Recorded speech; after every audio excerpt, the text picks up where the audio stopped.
पेठ येथील श्री मानकेश्वर मंदिर या ठिकाणी। तर मी तुम्हाला येथील स्ट्रक्चर दाखवतो।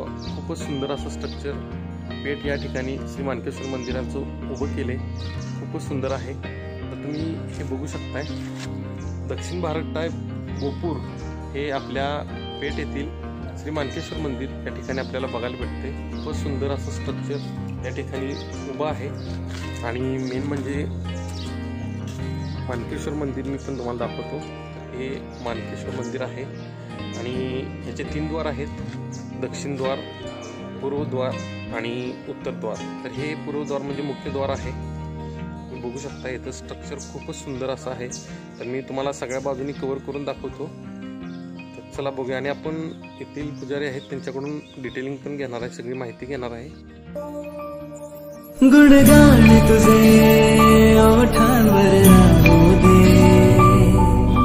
चरणी तुझ्या हे जीवन वाहू दे रे। नाथाचा नाथ तू, मायेची हाक तू, भक्तीचा नाद तू, माऊली तुझी दया।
गाईज आपण आलोय पेठमधील श्री मानकेश्वर मंदिर या ठिकाणी. तर या पेठमधील खूप सुंदर असं स्ट्रक्चर श्री मानकेश्वर मंदिर या ठिकाणी आपल्याला बघायला भेटते. सो आपण इथली डिटेल्स सगळी माहिती घेणार आहे. येथील पुजारी आहेत ते आपल्याला याची माहिती पूर्ण देतील. पेठचं मानकेश्वर मंदिर हे कुलदैवत आहे. ऍक्च्युली हे मानकेश्वर नागपंथीमध्ये मोडतात आणि माणिक सिद्धनाथ यांचं नाव आहे. आणि हे मंदिर हजारो वर्षापूर्वीचं आहे. इथं वेगवेगळ्या परंपरा आहेत. यात्रा वेगळ्या पद्धतीची असते. आमच्या यात्रेला शासन काटे असतात, त्याला दोर नसतात. आणि एकटा मनुष्य गावात त्याची भेट खंडोबाच्या काठीबरोबर होते. आणि आता हे नवीन डेमॉन्स्ट्रेशन केले मागल्या वर्षी. पुरातन वस्तू बऱ्याचशा जिथं आहेत. त्यानंतर हे आपले मित्र तुम्हाला व्हिडिओ मार्फत दाखवते. त्या बाराकामाचं वैशिष्ट्य असं की खरं खोटं किंवा कुठलीही गोष्ट या बाराकामात घडली जाते. माणूस खोटं बोलत नाही किंवा एखादा दांडगावा आतमध्ये उभं राहून काही करू शकत नाही. ज्या पद्धतीने विसर्गाला पूर्वी साखळा दंडाचा हे होतं खरं खोटं करत, त्या पद्धतीचे हे 12 आहे. 12 राशीचे प्रतीक आहे. त्याला एक विशिष्ट परिक्रमा आहे. ती परिक्रमा केली तर ऑन द स्पॉट तुम्हाला